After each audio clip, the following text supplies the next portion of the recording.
tempo de Salomão, pegou o templo de Salomão completamente destruído. Devido a essas brigas, essas guerras, o templo de Salomão estava completamente destruído, Roma tinha destruído. Então Herodes agora tinha reconstruído o templo e era uma das grandes maravilhas. Aí você lembra daquela passagem quando os discípulos chegaram para Jesus e disseram assim: mestre, está vendo o templo? Ficaram maravilhados com a dimensão dele, realmente isso que era uma coisa mesmo fantástica, tal.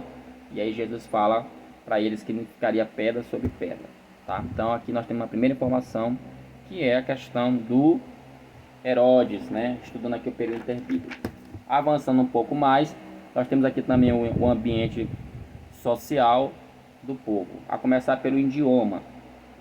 O povo do Novo Testamento, eles tinham conhecimento do aramaico, era uma língua, esse conhecimento aí, o aramaico, também tem muito a ver com o passado, devido lá no passado mesmo, quando o povo de Israel tinha sido levado cativo, né, por outros povos, né, aí entra a questão dos assírios, por exemplo, a questão da divisão do reino, enfim, tudo isso aí vai influenciar no surgimento aí dessa nova língua que eles falavam, que era o aramaico. Os estudiosos falam que o aramaico era a língua que eles usavam para se comunicar no dia a dia, entendeu? Era a língua que eles usavam para comunicar-se no dia a dia. Alguns escritores de teologia do Novo Testamento até advogam, até defendem a ideia de que Mateus, o Evangelho de Mateus, ele não teria sido escrito em grego, ele teria sido escrito em aramaico. Há um debate, tem um teólogo muito famoso chamado Joaquim Jeremias que defende isso, inclusive no seu livro Teologia do Novo Testamento, ele vai defender isso, né? Que o livro de Mateus ele foi escrito em aramaico. Enfim, mas aí é um debate, isso é uma outra história, não cabe aqui a gente ficar aqui desgastando com isso. Mas além do aramaico, eles também tinham como língua também o hebraico, né? Só que esse hebraico, o hebraico no qual o Antigo Testamento foi escrito, eles já não usavam assim para estar falando assim no dia a dia. Se diz que eles usavam muito o hebraico para a questão do culto, né? Dentro do templo, dentro das sinagogas, na leitura, né? Do Antigo Testamento, ali eles liam na língua hebraica. E a outra língua era o grego, né? Olha de novo aqui a questão do grego. Lembra? Lá atrás, apesar de muitas lutas, de muitas batalhas, mas o Império Grego conseguiu, de certa forma, deixar suas influências. Mesmo que o mundo da época de Jesus e dos apóstolos fosse um mundo dominado pelo Império Romano, mas a cultura grega estava presente. E uma prova disso é a questão do idioma, o grego. O grego ele tinha pelo menos duas vertentes, que era o grego que eles chamam de grego clássico, né?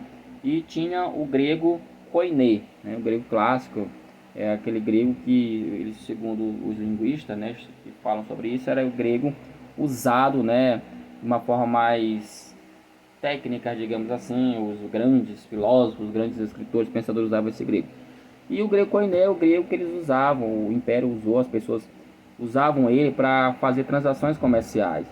Eles chamam de grego comum, o grego do dia a dia. Então, era a língua universal da época. Então, como hoje tem o inglês, quem fala inglês praticamente em qualquer parte do mundo você consegue se comunicar. Naquela época era o grego. Então, o grego ele foi muito importante, irmão, no Novo Testamento. Além de ele ter sido usado para escrever o Novo Testamento, ele também ajudou muito na pregação do Evangelho, porque Paulo, quando começou a pregar aos gentios, por exemplo, quando ele sai de Jerusalém e começa a ir para outras regiões para pregar aos gentios, ele vai usar o grego, o dialeto grego, para estar se comunicando, falando do Evangelho. Então, foi muito importante. Nesse sentido, a cultura grega foi muito importante, porque a língua, né, por ser uma língua universal, ela acabou assim facilitando a pregação do Evangelho. E sem contar também que o Novo Testamento ele é escrito em grego, tá? Ele foi escrito em grego e uma língua riquíssima, tá? Quem estuda, quem faz exegese, que faz muito essa área de pesquisa na área de interpretação bíblica, sabe o quanto que o grego ele é uma língua riquíssima e tem ajudado demais, né, na solução, na construção da interpretação bíblica, ok? Nós temos, ele vai falar aqui sobre outras coisas, né, como por exemplo a vida econômica. Isso aqui eu não toquei na prova, você pode estar lendo a questão da família, a educação. Não era uma educação assim, mas tinha educação, tá bom? As sinagogas, elas, inclusive, já entrando aqui nesse assunto aqui, as sinagogas, elas começaram também a existir não só para se cultuar, porque, já falando aqui da sinagoga e sobre educação, por que surgiu a sinagoga? Porque com a questão da diáspora, ou seja, o povo ter sido expulso da sua terra, do templo ter sido destruído, o povo ficou sem um lugar, né? Um lugar para cultuar. Então eles vão ali falar, né? Vão falar da sinagoga como sendo algo que teria ali acontecido, aparecido ali no período interbíblico, por causa da necessidade de se cultuar, de se buscar a Deus, porque eles tinham essa prática no Templo de Salomão. Só que a sinagoga ela não era um lugar só de culto, ela também servia de escola. Aí se usava a sinagoga para cultuar, mas também se usava a sinagoga também para educar, para ensinar as crianças, né? A ler, a escrever, é um lugar também que eles usavam para ensinar. Então a sinagoga ela vai ter pelo menos duas funções, ok? Função religiosa e também uma função escolar. Teria muito provavelmente acontecido ali no período interbíblico, esse período de espaço aí de 400 anos. O templo, você sabe, o templo, né? O templo de Salomão sempre foi, desde o primeiro dia em que ele foi construído, ele sempre foi considerado em autoestima, porque ele foi o substituto do tabernáculo, que foi ali dado por Deus no deserto. E todos lembram que Salomão, quando terminou de construir o templo, fez uma grande oração, e essa oração ali Deus se manifestou, o seu poder, né? Ou como as pessoas gostam de chamar, sua Shekinah, sua glória desceu sobre aquele lugar. Então ali Salomão faz uma oração muito bonita, onde ele pede que Deus ele possa responder às orações de quem fosse ali, que Deus tocasse, enfim. Então o templo sempre foi o símbolo da presença de Deus, sempre foi o símbolo da glória de Deus. Por isso que quando Jesus falou sobre a questão de destruir o templo, e os homens da época não entenderam muito bem, acabaram criticando Jesus duramente, porque eles entenderam que aquilo ali foi uma ameaça, que Jesus ia destruir o símbolo maior que eles tinham, né? O símbolo religioso, o símbolo que representava de forma material a glória de Deus para eles, ok? Então nós temos aí o Sinédrio também, esse Sinédrio também, ele fala aqui que era um conselho, era uma espécie de tribunal. Foi esse Sinédrio que teria sido usado para julgar Jesus. Eles tinham ali 70 anciões, eles se reuniam, os anciões, os sábios, para julgar as causas, tá? Nós temos também o que mais a gente pode estar falando aqui? Os grupos, né? Os grupos também desse período que vão surgir, como por exemplo os fariseus, os saduceus, os essênios, os Helodes e os Herodianos. Para encerrar o vídeo, tá? Você tem os fariseus, que era um grupo que era dedicado ao estudo da lei, tá bom? Essa lei ela foi estudada, tá bom? Ao ponto que eles tinham escolas, as escolas farisaicas, tá? Onde essas escolas poderiam divergir.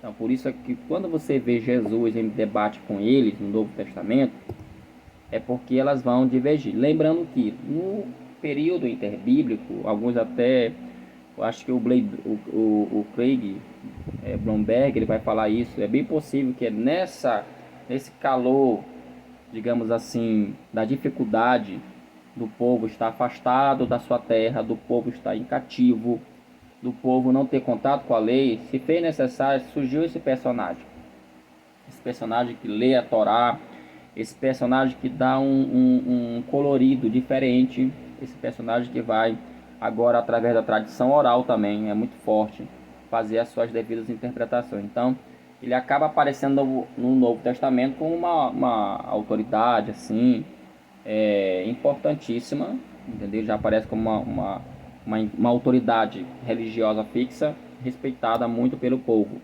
tá? Mas Jesus não os condenou. Jesus apenas condenou exatamente os exageros, né, deles, porque eles chegaram realmente a um nível de, como diz Paulo, ele diz assim, a letra mata. E Paulo fala isso, falava da lei judaica, essa interpretação que eles davam a lei, lei fria, né, uma lei totalmente distanciada, uma lei totalmente longe, assim, da misericórdia, do amor, né, e da justiça. Então, hoje a gente fala que alguém é fariseu quando ele age dessa forma, ou seja, uma pessoa muito dura, uma pessoa muito rígida, uma pessoa que não tem meio termo. Então, a gente acaba de uma forma até pejorativa usando a palavra. Mas é bom lembrar, irmãos, que alguns estudiosos falam que eles foram importantes, tá? O fariseu, em que ele foi importante? Ele foi importante na conservação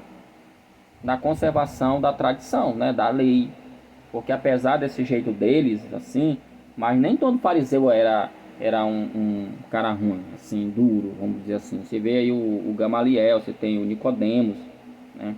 Então você vai ter alguns personagens na Bíblia que eram também fariseus, mas que não tinham assim essa coisa dura, esse negócio assim, sem um engessado. Então, mas ele tem, infelizmente, muitos debates, vai perseguir tanto o ministério de Jesus como também é, é, o ministério de Paulo. Algumas coisas que eles acreditavam, eles eram extremamente legalistas, criam na providência divina, criam no mundo espiritual. Os fariseus acreditavam em anjos, espíritos e também na ressurreição, tá? Acrescentavam tradições humanas à lei, aquilo que eu falei agora há pouco, tinha as tradições humanas, que ele fala aqui, são as tradições advindas das reflexões que alguns tinham feito da Torá, e aí isso era acrescentado. Grande comunhão dentro do grupo, eram muito fechados e não eram muito fãs da política. Você pode ver que eles estão sempre tendo problemas com Herodes. Esses fariseus, até nos filmes, isso é muito abordado. Eles não se dão bem com Herodes, porque eles têm uma visão diferente da relação política. Vocês têm também aqui os saduceus, que é o grupo religioso judaico da elite, né? Inclusive Herodes, me parece que é Herodes, ele vai... Herodes foi um dos seus antecessores que vai dar bastante poder aos saduceus, porque, segundo se diz, eram pessoas que tinham dinheiro, eram pessoas ricas, e faziam parte também do grupo lá, por ser menor, mas por ter muito dinheiro eles tinham uma influência muito grande. Eu até falar aqui a apostila que algumas coisas, algumas características dos saduceus eram o partido aristocrático, né? Ele fala que essa seita era composta por políticos, não criam na providência divina. Para eles Deus criou o mundo e deixou ao acaso. Então a doutrina, tem uma doutrina que fala que Deus ele é teísta, tem uma doutrina que fala que Deus é deísta, o deísmo, né? Aonde fala exatamente isso, que Deus criou todas as coisas, mas ele deixou tudo ao acaso. Eles não criam em anjos e também não criam também na ressurreição. Então tu observa que dentro do próprio sistema religioso judaico havia o que? Divisão. Dentro do farisaísmo já tinha vários debates. Aí tinha mais esse outro sistema político religioso, que era os saduceus. Enquanto os fariseus criam na ressurreição, criam em anjo, criam na providência divina, os saduceus já não criam na providência divina, eles não acreditavam em anjos, não acreditavam também na ressurreição. Os essênios foi um grupo mais extremista, radical, que saiu de Jerusalém, foi morar no deserto, que também foi muito importante para a questão da preservação, porque os essênios entendiam que Jerusalém estava completamente contaminada, ela tinha perdido a sua essência, então eles entenderam que eles tinham que sair da onde estavam e morar mesmo dentro de cavernas, no deserto. Alguns chegam a pensar que João Batista ele era um essênio, tem muita discussão sobre isso. Alguns chegam até a dizer que Jesus ele era um essênio, só que Jesus é um pouco complicado, porque a gente vê que Jesus, pelo relato dos evangelhos, constantemente ele estava no meio de festas, ele participava de eventos, e os essênios eles ficavam completamente afastados, porque eles entendiam que a cidade estava ali contaminada e a mesma não podia oferecer nada de bom para eles, né? Ficar afastado. Mas foram muito importantes, porque eles acabaram tendo uma vida ascética, né? Uma vida separada e de culto, meditação e também copiando também, né? Copiando o Antigo Testamento, os textos. Foram já achados muitos documentos essênios, muitos escritos, né? Onde eles escreveram dentro de cavernas. Então eles foram um povo assim extremamente muito importante. Ele fala aqui que para alguém fazer parte desse grupo requeria-se um período de 2 a 3 anos de disciplina e o abandono de suas propriedades. Era um povo realmente, né, que não era apegado a bens materiais. Era um tipo de monge, né? Não participava dos sacrifícios realizados no templo, ó, pois acreditavam que estes estavam contaminados pelos sacerdotes. Tal atitude acontecia, pois se consideravam os eleitos remanescentes da linhagem de Israel. E tem mais um agravante, que eles também esperavam o Messias. A doutrina judaica, ela, assim como os judeus de forma geral esperavam o Messias, os essênios também tinham Messias dele também, que eles estavam esperando. Aí você vê, né, Jesus aparece, né, em Jerusalém montado no jumento, no jumentinho, como a gente fala. E ali eu posso imaginar a decepção desse povo todo, né, os fariseus, né, os saduceus e também, claro, em especial os essênios, né? Essênio, um pouquinho de sono aqui agora, gente, tá? E por último nós temos aqui o grupo político dos herodianos. Era um grupo político mesmo, né? Aqueles que seguiam ali as regras de Herodes, tá bom? E claro, tem também ali os zelotes, era o grupo mais extremista. Zelotes, ele fala que esse grupo foi fundado por Judas de Gamala, que incitou uma revolta por ocasião do recenseamento que visava cobrar impostos. Eram revolucionários, dedicados a derrubar o Império Romano, que desejavam estabelecer o reino messiânico através da força. Então, eles eram extremamente violentos, treinavam, matavam. Os zelotes eram assim, porque eles não aceitavam que os romanos dominassem a terra de Deus, a cidade santa, que era Jerusalém. E por isso eles faziam às vezes muitos tumultos. Então, gente, nós temos aqui, eu fiz aqui um rápido apanhado, tá bom? Tá? Tem muito mais coisa na apostila, só que eu não vou, não tem, já tá quase dando 1 hora de vídeo já, tá bom? Aqui é só uma pincelada, tá bom? Mas se você pegar a apostila, dar uma lida direitinho, eu acho que com um pouco da explicação que eu dei aqui, isso vai te ajudar bastante, ok? Ainda teve outras coisas que eu não falei aqui, como por exemplo, os textos que foram escritos.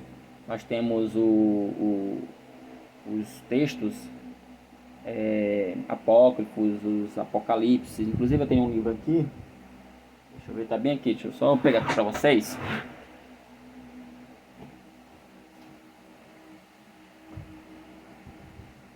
Tá aqui, ó.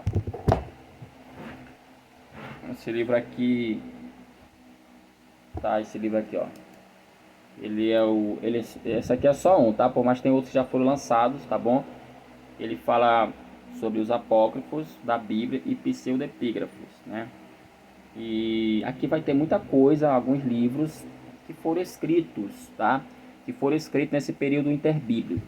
E aí você deve, mas professor, esses livros, eles são canônicos, são sagrados? Não, não é considerado canônico, não é considerado sagrado pela comunidade protestante, tá? E nem mesmo pela comunidade católica. Mas qual é a importância dele, meus irmãos?